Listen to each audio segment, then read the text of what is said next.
Singapour, où le président du Faso, en visite officielle, a accordé dans la soirée d'hier plusieurs audiences à des potentiels investisseurs. Ces derniers, qui excellent dans des domaines aussi divers que variés, se disent prêts à accompagner les efforts du gouvernement burkinabé. Le point avec nos envoyés spéciaux sur place, Jean Zongo et Nicolas Zigani. Le président du Faso a reçu des investisseurs qui s'intéressent au Burkina à travers les secteurs de la santé, de l'énergie, de l'agriculture et de l'hydraulique. Ces investisseurs ont dans leur bagage des propositions intéressantes pour le pays des hommes intègres. C'est le cas ici du groupe Medatan dans le secteur de la santé.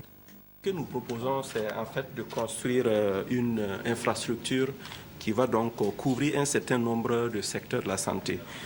Dans cette infrastructure, nous allons pouvoir par exemple faire des greffes des reins, greffes du foie et également faire la télémédecine.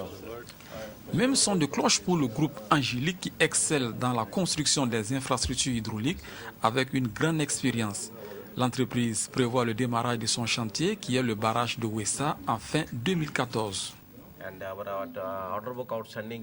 Nous pensons qu'en travaillant avec le Burkina Faso, cela va permettre donc de développer le pays et de renforcer bien sûr la base des industries au niveau donc de votre pays. Nous sommes un groupe avec un capital d'environ 10 milliards de dollars. Nous sommes présents dans 75 pays. Je voulais donc citer par exemple le Soudan, le Sénégal. En Éthiopie, nous sommes présents et nous avons même 3 sociétés sucrières que nous sommes en train de mettre en place au niveau de ce pays. Nous sommes également présents au Rwanda, au Nigeria et au Burundi.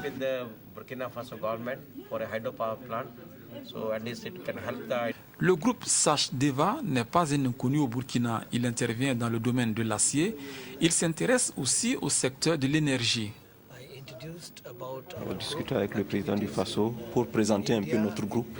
Nous menons des activités au niveau de l'Inde, du Moyen-Orient. Et au Burkina Faso, nous nous proposons donc de travailler dans le secteur de l'énergie en utilisant donc les fioul lourds. Et le président du Faso m'a instruit donc de rencontrer l'équipe conduite par le ministre chargé de l'énergie pour discuter un peu des modalités pratiques pour que d'ici la saison chaude l'année prochaine, nous puissions donc accroître la capacité de production de l'énergie au Burkina Faso. Le groupe Sucrotech International vise Bagrépol pour apporter un plus au développement socio-économique du Burkina. Président du Faso, nous avons échangé autour d'un projet de construction d'une usine de sucre à Bagrépol.